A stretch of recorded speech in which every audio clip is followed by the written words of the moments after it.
The amount of research that went into this, because I don't want to anger any Final Destination nerds out there, because all of you will have theories about this. Hello, and welcome to me screaming into the void.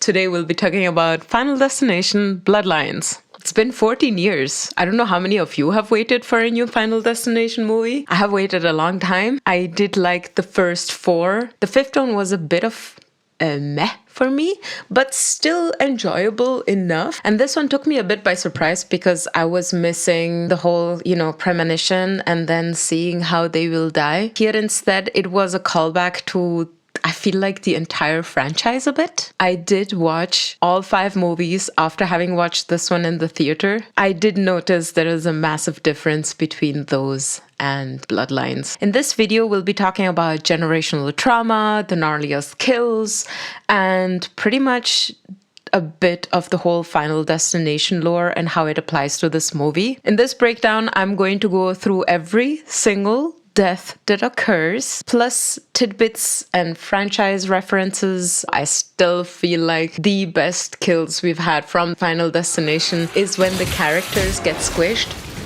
Nobody watches Final Destination not for the deaths. If you're not having fun while people are getting killed on Final Destination, why are you watching it? Let me know. I'm really curious, because I am pretty much watching it because of the deaths and how fun they are and the whole sequence of how a death comes to flourish. Yes!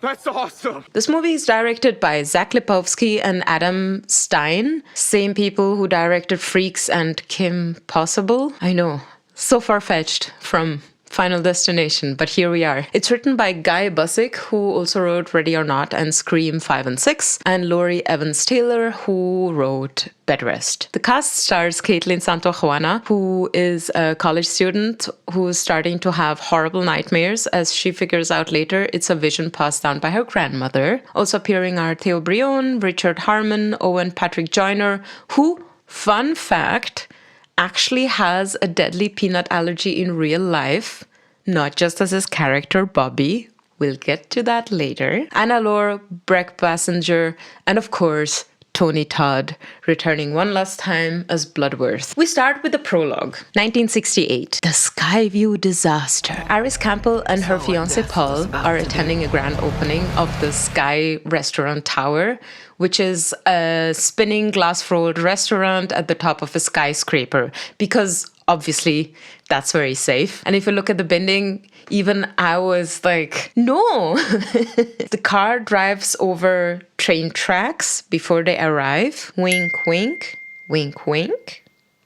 As they arrive at the reception upstairs, so in front of the restaurant, you have this boy who picks up pennies from the fountain, which is already a bad omen. And the same boy goes up the elevator to the Skyview restaurant alongside with Iris and Paul and jumps on the glass floor. This boy is very annoying. Once upstairs, Paul tries to sweet talk the host, telling him, please let us in. And the host says, you're tearing me apart. Wink, wink, wink, wink. As you know, Final Destination is full of winks. They finally manage to get in. Paul drags Iris up onto the rooftop. It's like this view. You have the restaurant and then you have this view. And he drags her up there and he's ready to propose. And that's where, spoiler alert, I guess. Listen, this whole thing is gonna be spoilery. So if you're here to just get my mood, you got it in the beginning. We are getting into spoiler territory from the beginning. So this is where the vision starts. And you see that the kid is throwing down the pennies from the top, which also refers back to the myth of don't throw pennies from tall buildings because they could kill someone, which isn't true. It's been debunked by Mythbusters, I think. It all co-involves bad luck. So he keeps throwing the pennies. One of the pennies goes back and lodges into something, and that gets death rolling, I guess. And you have the gas leak, the floor, which is made out of glass where people are dancing on, that breaks. The coins are a clear callback to the Final Destination, Hunt. Remember Hunt with his lucky coin that fell into the pool, and then he went into the pool and then the pool sucked his intestines. out. I will never forget that scene. That scene traumatized me and kind of was fitting for his character because his character was absolutely annoying, talking out of his ass and stuff. And Kevin from Final Destination 3 tossing the coins and making decisions based on that.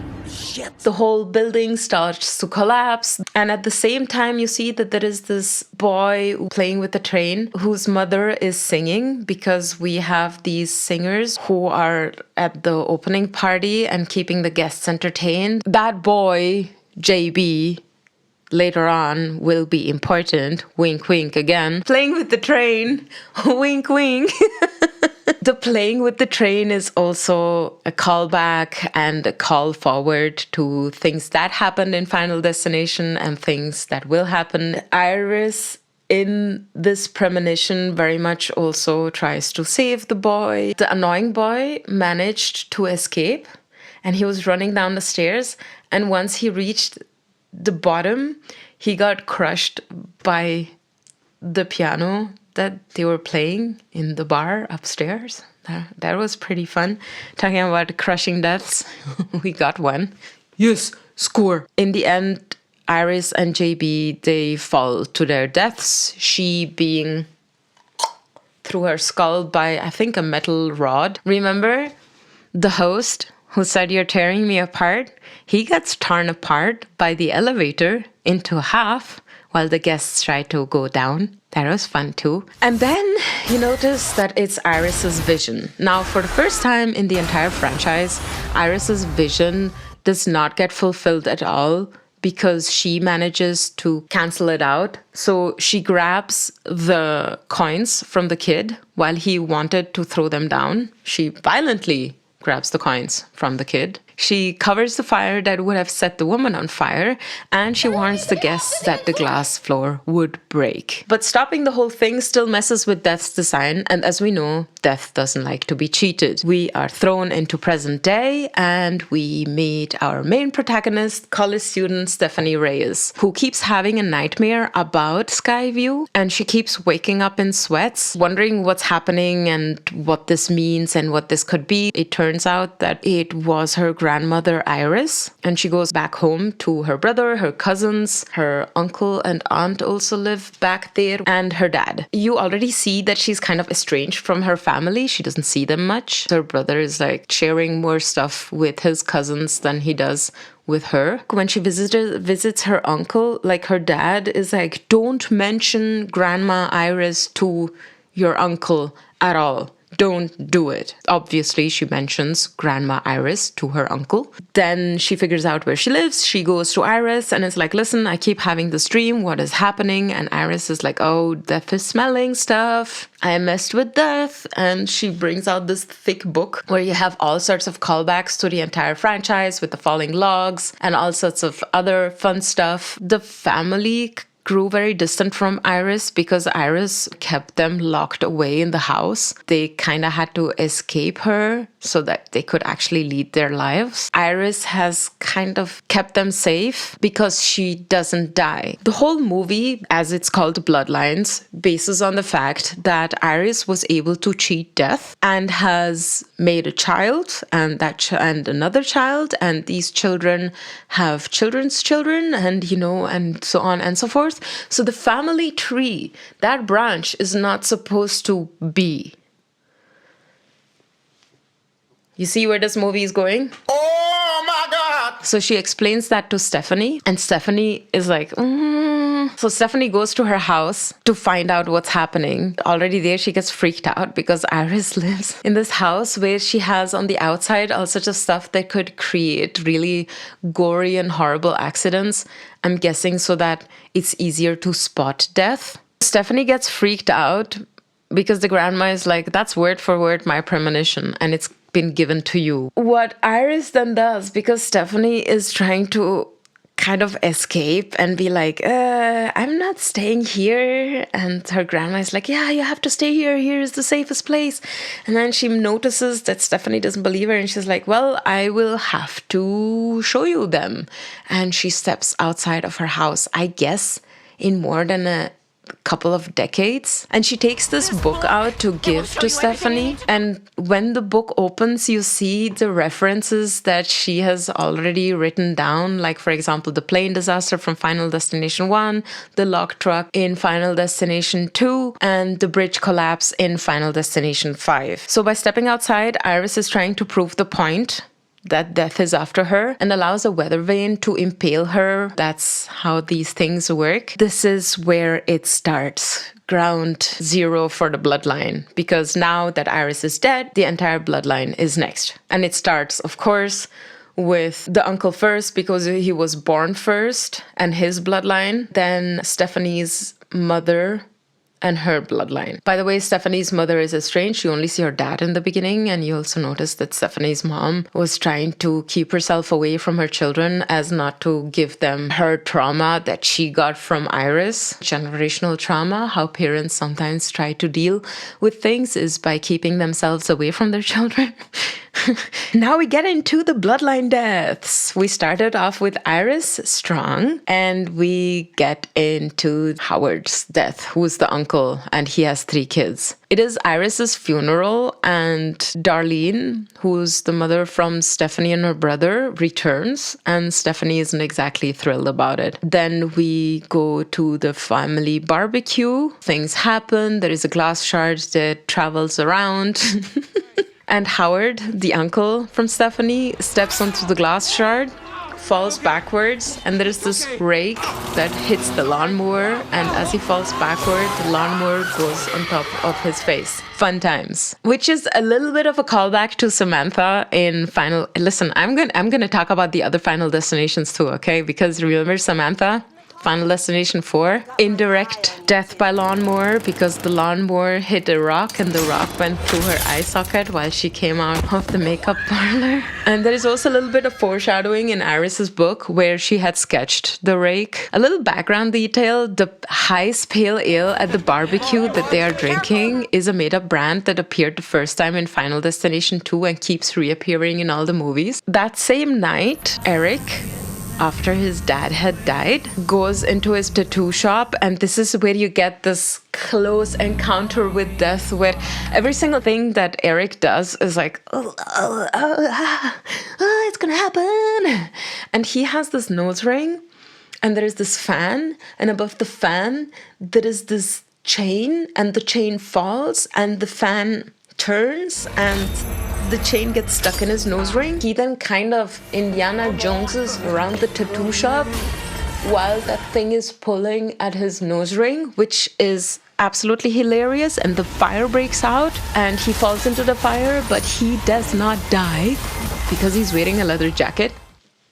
The next day, as Stephanie and her brother rush back to the uncle's house, they kind of try to warn Eric that he needs to be careful because he almost died, and Eric is like, let it be with your stupid premonitions, and this is just, my dad just died. And this is where we get the garbage truck scene. We have Eric running away from the siblings, and you already see that Stephanie is starting to realize what could trigger what because she was reading through the book and kind of starting to understand how you can recognize death and how death can be stopped. So there is this guy who has a leaf blower, there is these 2 kids playing with a football, and there is this scythe. She says, hey, listen, this guy with the lawnmower could blow the football could against the scythe, and the scythe could fall on you and you could die. Eric purposefully walks towards the scythe and says, the scythe, I don't see anything, nothing's happening. This is where we see Julia, one of the cousins, who goes out for a jog with her earbuds in, and I'm like, if death is after you, I don't know, if you want to put in earbuds, you want to be alert and maybe not go for a jog. I feel like even a jog could trigger death. As she is jogging, exactly the thing that Stephanie said happened. So you have the leaf blower triggering the ball hitting Julia's head, and Julia falling into the garbage bin that immediately is being picked up by the garbage truck, throwing her into the compactor. As she's screaming and Stephanie is trying to help her, yes, Stephanie somehow manages to run into the truck. And Stephanie's like, oh no, you're right here.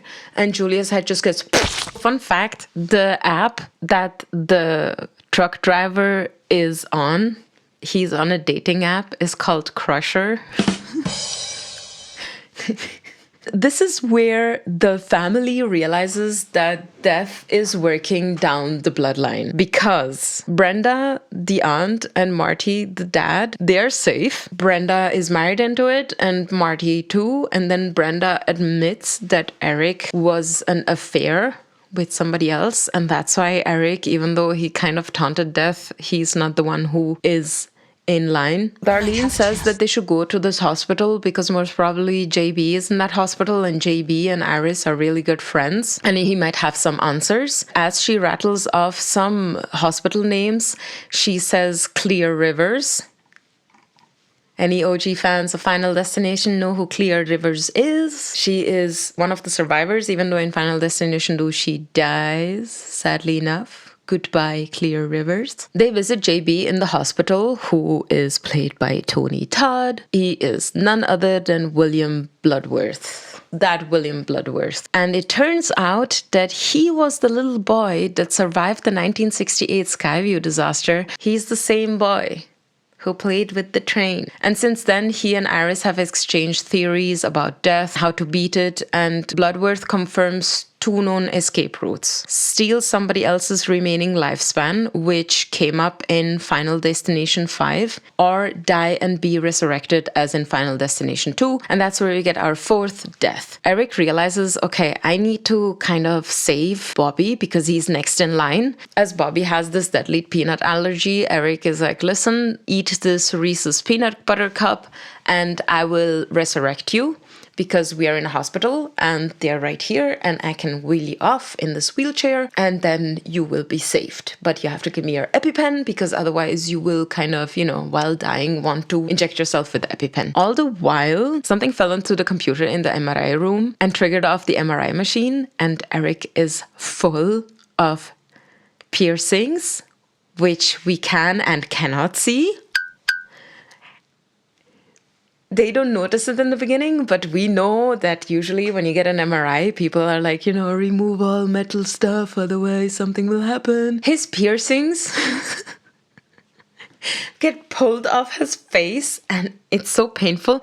Also, how easily did that nose ring come off? Like when he was hanging from that fan thing in the beginning in his tattoo shop, his piercing just stayed there. But as soon as the MRI machine is on, it just fell out of his face. And he has a couple of piercings there, which also is a callback to one of the Final Destinations. It's the second one, where we also meet Tony Todd's character in the mortuary when he's like, there is a dead body on a slate, and he is pulling the piercings out because he's going to incinerate the body. And then you just see how he's just pulling at the nipple like nobody's business. Seriously, when I saw that scene, I was like, thank God I don't have any piercings. It just hurts me just to see it. Eric's nipple piercings also pop off. And then there is that final piercing down there, which keeps pulling. And we get to know that because there is this bulge. Behind him, the wheelchair also starts moving towards Eric. And Eric pretty much gets smashed into half, belly first, like all the rods from the wheelchair, they come out of his t-shirt. His t-shirt has a skull on it, and they come out of his t-shirt through his entire body, like in the Final Destination 5 poster. Yeah, boy! I don't know why I'm smiling so much. It's the deaths, man. As I said before, Final Destination is not to be watched if you don't enjoy people dying. This is also the first time in the franchise, I think, if I'm not mistaken, that Death kills somebody who wasn't on the original list just for tampering with Death because he was helping Bobby. He's still holding the EpiPen. Bobby is kind of dying beside him from the peanut allergy because Eric kind of was busy with the MRI machine. Earlier in the hospital, that was also such a thing, man. Eric wants to get Bobby the peanuts, and the vending machine is kind of stuck. So Eric is shaking it back and forth, even though there is clearly written, do not shake the machine back and forth, please and thank you. And Eric still does it, and Bobby's like, stop doing that. And there is this, these spirals that give you the thing in the machine. So that spiral is right at Bobby's face. And you're like, oh my God, he's gonna die now. He's gonna die now. He doesn't. And then later, because the MRI machine is on, the entire hospital kind of gets magnetized. Even the nurse notices it because her thing is like pulling her. That spiral from the vending machine gets loose and jams into Bobby's head, drilling a hole in it after he was able to reach the EpiPen and jab himself with it. Which ties into earlier at the barbecue, he was jumping on a trampoline, metal springs. He was wearing a t-shirt with a bunny on a pogo stick with metal springs. And Eric was playing Mortal Kombat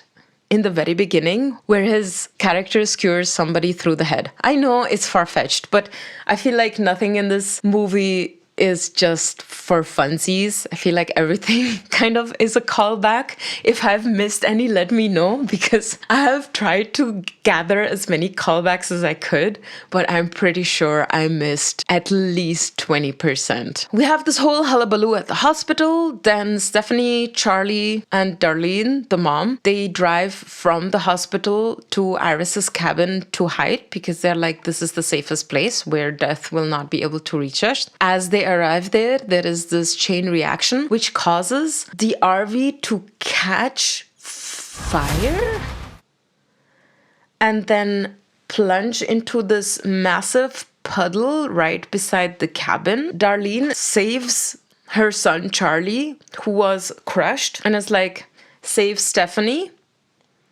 while she then gets crushed by a lamppost. And Charlie manages to pull Stephanie out of the water and give her CPR to resurrect her, which is a callback to Final Destination 2, where the main character, she also gets pulled out of the water and then gets resurrected. And remember how that's how you cheat death? We are a week later, and Stephanie, who actually never died, as we then figure out, because Charlie's girlfriend's dad mentions that usually to die you kind of need to be resurrected, and CPR wouldn't do the trick. You would have to jumpstart the heart or something.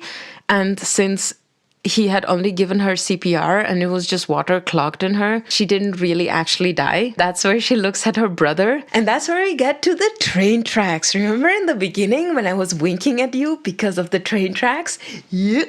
The train tracks are back, and we get all sorts of callbacks to the sky view where Charlie's girlfriend is wearing a dress similar to Iris's dress. There is a rose, which Iris had pricked her finger on, which Stephanie pricks her finger on when she's putting it on Charlie. And the train derails.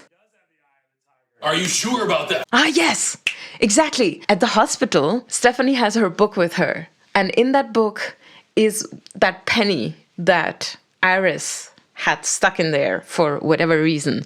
And that penny, after decades of being able to be stuck in the book, gets dislodged and released. And there is this elderly woman who picks up the penny, and then she buys lemonade, I guess, from a stand, and the penny falls out of her bag and rolls onto the train track, which then gets stuck between tracks, and that's how the train derails. And the train is carrying nothing other than logs. We get a callback to the logs. The logs launch themselves in direction of Charlie and Stephanie, who are both running away, and squishes them. The end. Fun times. Which means that also in this movie, every single character dies, not from the premonition this time, but from the family tree, except for Kimberly, who is still the only survivor of the entire franchise. Will she come back? I don't know. We shall see. Regarding Tony Todd, I really liked his appearance. The awareness was in the room that he didn't have long to live. I also liked the way that his character was portrayed this time. It was less deathy and more wise and just trying to warn them. I also like that the director let Todd say what he wanted in his final scene, and his closing words were unscripted as a goodbye to fans. It was nice. It was really nice. He said, "I intend to enjoy the time I have left, and I suggest you do the same. Life is precious. Enjoy every single second. You never know when. Good luck." And I'm still getting goosebumps.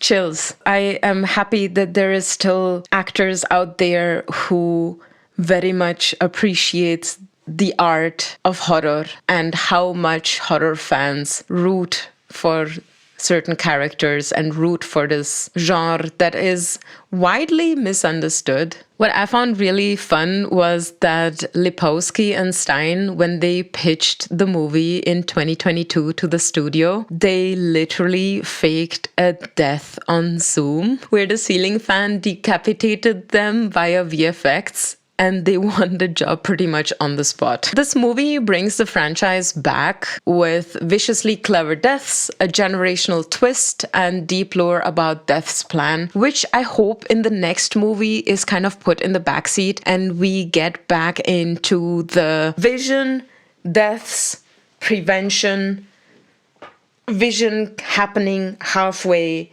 and the rest of the people who survived dying. I just enjoy that so much more. I feel like, okay, we had the bloodline. The bloodline is completely wiped out. We have the book now. Maybe we can get a little more fun with the deaths and how death will be able to cheat the people who are trying to cheat death because they have the book now. What I like about this movie is that nobody survives, as usual. There is just a doomed family line. And you're left with the question, did death finally win? Or is there still a loophole waiting to be used? For example, killing somebody else to be able to survive yourself. Because there is this one scene where Eric and Bobby are in the hospital, they pass by the babies, and just before, Tony Todd's character had told them that you will get the remainder of the life that the person had that you're gonna kill off. And they're like, it's babies, we can't. But no, we can't, it's babies. I like that dark turn that it took for a split second, just a split second, you know? I hope you like this deep dive into the various deaths of this movie, and I would love to hear what your callbacks were to the franchise. What parts did I miss? Yes, I did notice all the song callbacks with the raindrops falling on my head and the ring of fire. Let me know how you liked the movie, if you were also a little bit meh by it because it just wasn't the same formula, or if you liked it even more because it wasn't the same formula. This was me screaming into the void. Thank you for joining me once again, and I hope to see you next time. Bye!